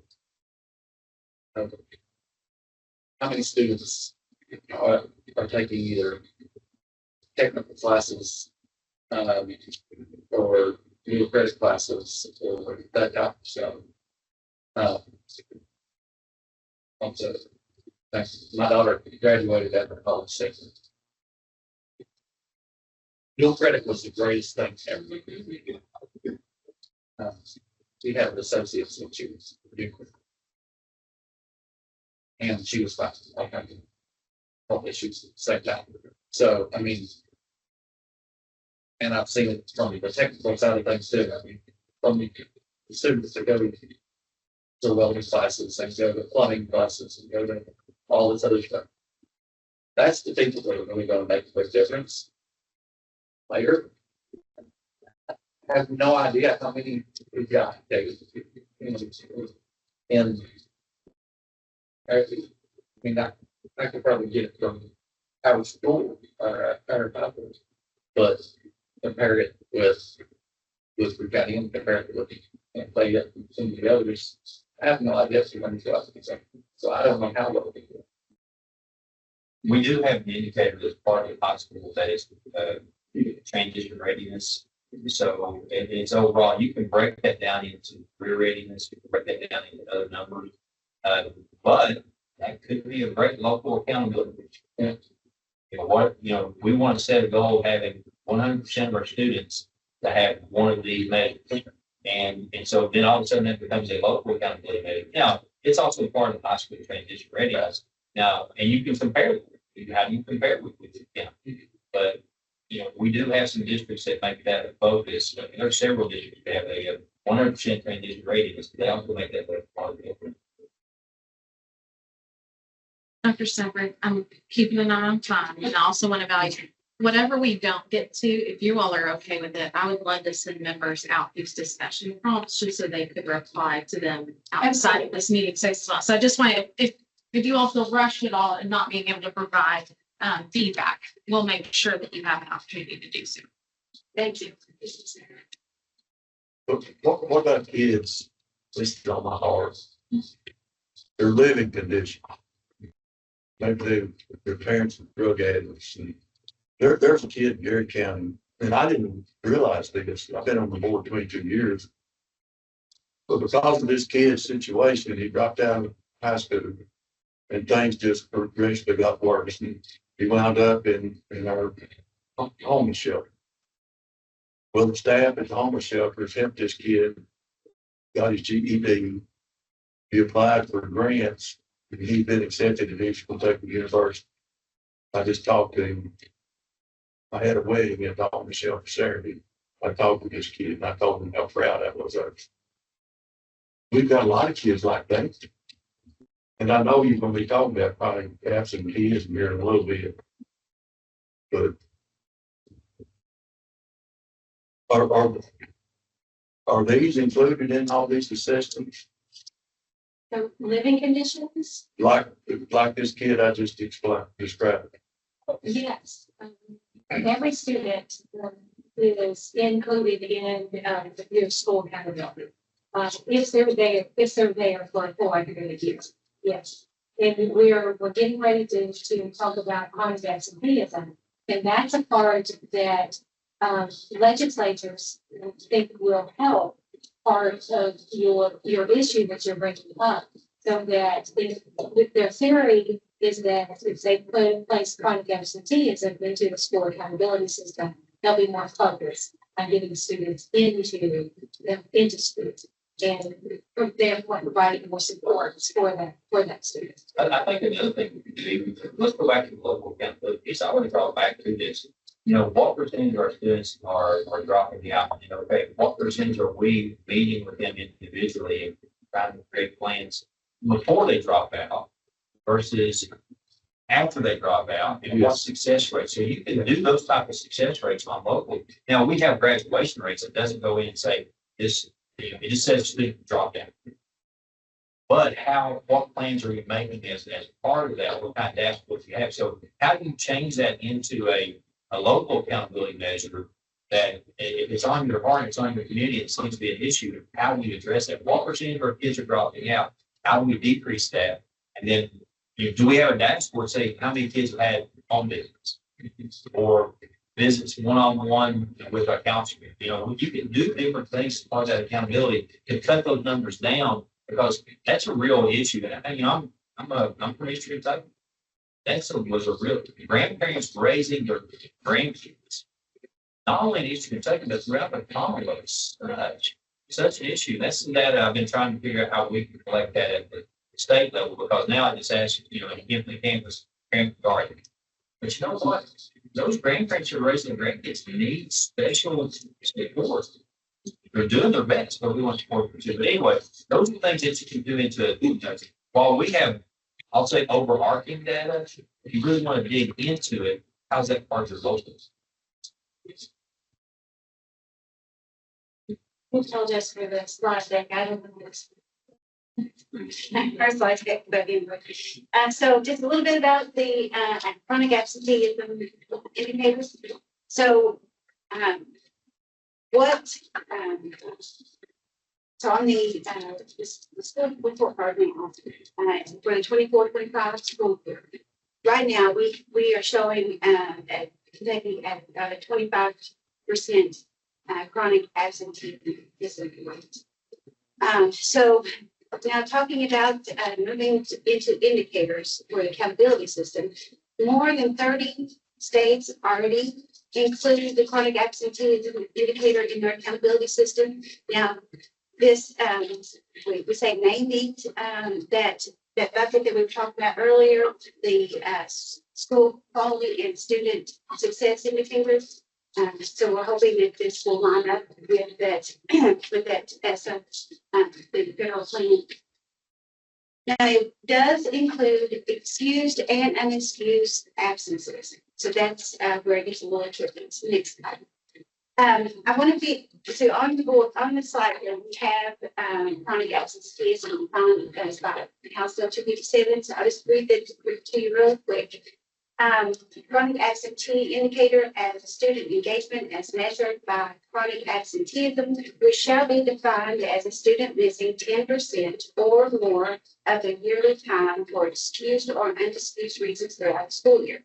Now, the federal definition of chronic absenteeism is missing at least 10% of school days or approximately 18 days in a year for any reason, excused or unexcused. So we still have those unexcused and unexcused in the federal definition. Now, ESSA also states that it must be measured for the half year. Kentucky defines a half year as 100 days, so the indicator can be measured in 50 days of involvement. So the key difference between those definitions really is how it's measured. So right now, Kentucky is measuring in minutes of instructional time wins. So with the federal police, we do a measuring in days. So that it helped just a little bit. So I want to give a quick example. So I know we're running out of time. For what this means for your schools. If a student is chronically, let's say in Carter County, for 50 days, chronically absent for 50 days in Boyd County, but he moved to Bath County, right? And he found the people and he was able to pull them out of it. And this was not considered chronic absent. With the 100 days, with the 50-day rule, the student would be accountable for Carter, Boyd, and Bath, rather than the 100 days that we typically use for accountability. We wouldn't be tracking back. With that, you'd be tracking back to Bath County being responsible for what happened in Carter and then in Georgia's Bath. The thing with chronic absenteeism too, it's an inverse. You know, so if you got 20% and two, emphasize that chronic absenteeism is not choice. Right. If you're absent, regardless of the reasons, if you're excused or unexcused, then that goes into chronic absenteeism. So if you miss 10% of the time, if you will, it'd be half days, then that's just chronically absent. So if you have, let's say, 10% of your student population is chronically absent, then your index would be 90, 100 minus 2. So you want to have a higher inverse, if you will, at 90%. So, but your absenteeism also impacts, and honestly, we did argue with legislators because you're already impacted by attendance on your funding. To me, that's a high level of accountability already. Why does it need to be in the form? And then the counter argument was there's 35, 36 states that have chronic absenteeism as part of their accountability models where they felt like we needed to do. So I understand this. And they voted on it, and they voted on it in. But the key is, should chronic absenteeism have a higher percentage of the overall accountability? So if you look at the pie, what part of the pie should chronic absenteeism be? Should it be 5%? Should it be 15%? Should it be 10%? What percentage overall do you think chronic absenteeism should be in the formula, if you will, that goes into your overall index for school competition? So what's your thoughts on this? And in looking at some of the other states that have this as an indicator, their percentage was very low. Like he said, most of them were anywhere from 5 to 10% for their vote on the So with the indicator, that's tell us what it is and all that. I understand that, but and we broke down those numbers in that 10% to see how many have medical issues, how many have this. Doesn't matter. It don't matter. I mean, as far as the it doesn't matter when it comes to the end. But index, but what are we doing to fix it? Exactly. And that comes in your schools. Yes.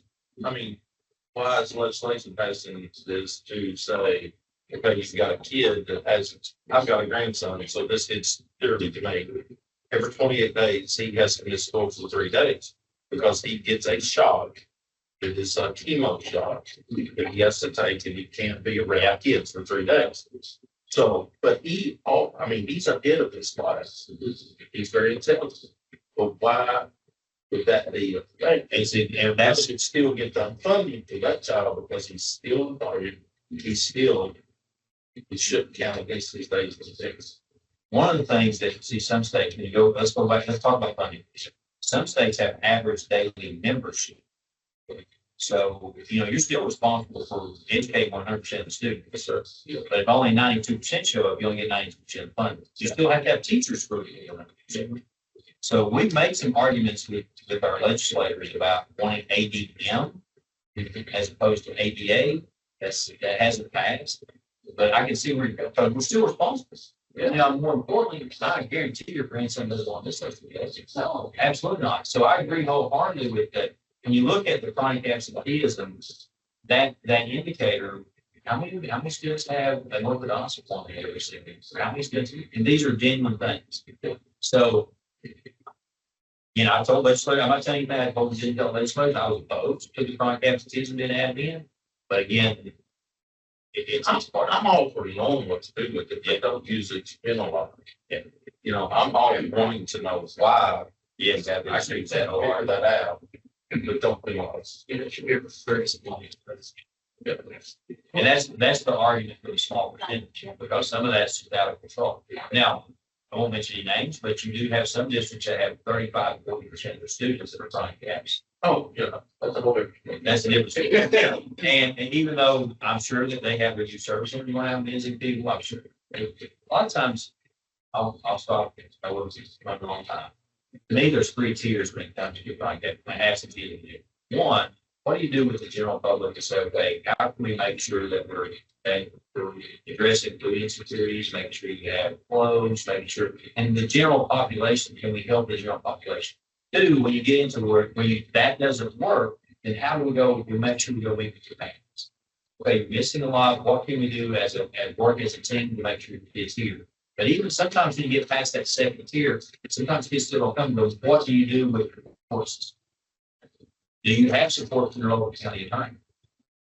And again, we don't want to get to that punitive level, but unfortunately, sometimes we have to. So that's why I agree with you. I didn't want to say that out loud, but since you brought it up, I agree that it should be a smaller percentage, just because of cases like what. And again, it's up to the school system. We don't get to decide who we get to count in or not. It's part of it. But it makes absolute perfect sense that some kids can't help it. They can't help it, Especially at an elementary level. Yeah, Because I sat in a meeting in the school one time, and they was really being very hard on these kids for being party and late. And I was like, oh, there's not a single elementary kid that drives themselves to school. Yes. Wow. It's all.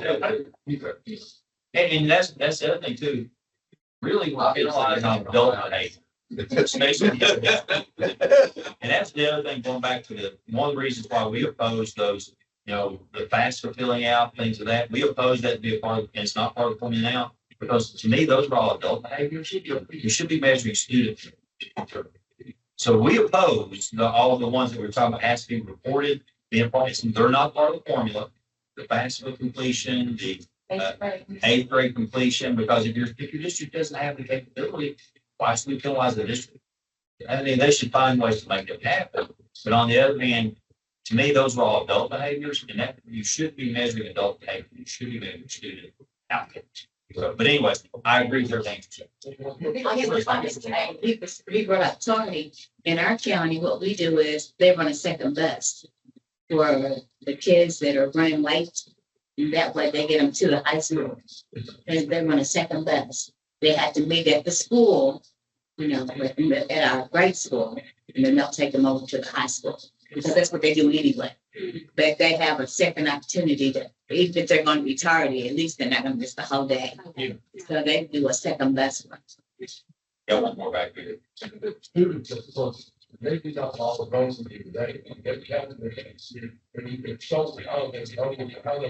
Well, most of those are all performance based, and so if it's really whether or not they pass.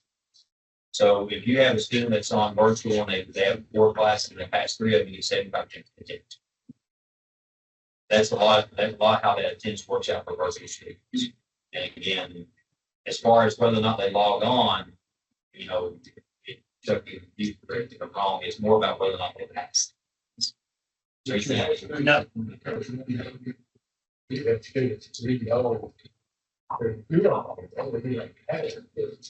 Are we talking about NTI days, or are we just talking about virtual students? Yeah, and well, and those with performance-based credits, in other words, if you have 4 classes, or I'm just for round number, and they pass 3 of them, then you get 75%. 25%. Yeah. Yes. So one of the things that Sharon mentioned was the difference in calculation between minutes and the days and half days. And we met with a group of district people personnel, directors of people personnel. And they were very pleased with the fact that we're looking at half day instead of days. Getting to your point about tardies, because that's really restrictive. So with the calculation, the federal calculation that Cheryl mentioned, we can utilize that definition, and the student would have to be missing more than 50% of the day instead of that minutes being tardy or excused or unexcused, either way. So I think that's showing appreciation for parents who intentionally try to schedule their orthodontist appointments at the end of the day, 2 o'clock or at 3 o'clock. They may have to leave 15, 20 minutes early, but you know what? You're making that effort. Thank you for that. So then that doesn't count you as chronically absent. Or it doesn't count you as absent. You're ahead as far as you can do. I would love to see that in a little bit different way. So it's like measure young kids at one level, the high school students at another level, because I'm a flip the coin and I employ people that have been chronically absent or tardy, and now they're tardy for worse. If they're tardy, they miss work a lot, so we teach that attitude. So it's kind of a double-edged sword there. You know, if we can teach it in the elementary, handle it differently in the elementary school level, middle school, whatever, then at a high school level, start holding better accountability for attitude from us. Because I'm telling you, employers don't like it. Well, we are out of time. I want to say thank you. I really sincerely, from Sharon and I, we really appreciate the conversation, the good feedback that we've had. And several of you have new superintendents. KDE is always here for you, to support you, to support your superintendents and your educators. So I wish you the best of luck as you start the new school year. Thank you. I know I've heard as we were closing here, we didn't get to everything, and I know there are areas of this still to be explored that are of particular interest to you. So if that's the case, feel free, please reach out to me if you need the contact for Dr. Stafford and Shara. If you have specific questions about any of the information here, Shara, I may take it upon myself to work with you to maybe get a format where folks can continue to provide some input on some of these questions. Because I hate to cut off a good discussion of your all's thoughts, and that truly is informing their decisions and what comes out of the regulations. So appreciate your all's time, even though it wasn't quite enough. We do have one other agenda item that was added. Chair Webster, I'm gonna turn that over to you. Back in February, if you remember, I was elected as chair of this board. Something's changed in my life. Got voted in as a pastor of church. And I'm obligated as church to be there. So I'm back to be here tonight. We'll be here. And I'm afraid that something's legislated to raise the problem at the end of this month. I've been on it for 16 years. A long time that I've been feeling as a meeting with this show. Because I want to sit down as chair. And so these are all going to be the chair position, but we need to elect the vice chair to replace Paul. And that's just going to be like the thing that the comment. But I just want to thank all of you all who have served on this board. I hope you stay as long as I can. That's it's been enjoyable. I've heard a lot of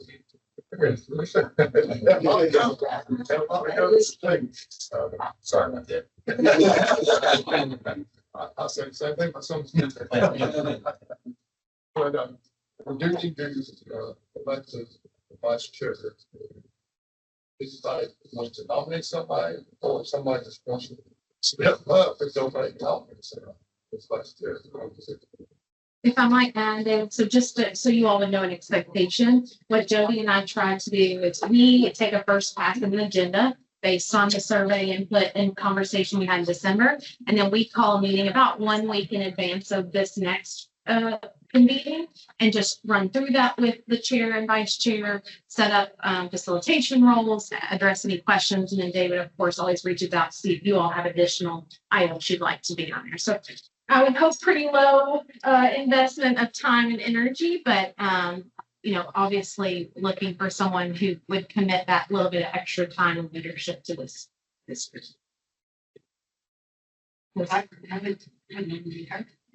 So we have Joanna. Joanna, are you willing to accept the nomination? Yes, but don't tell my husband. That's Or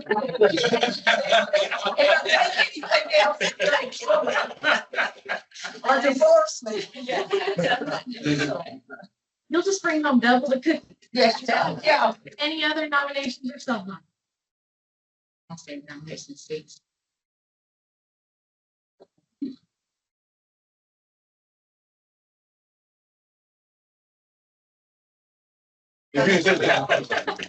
Mom's the word.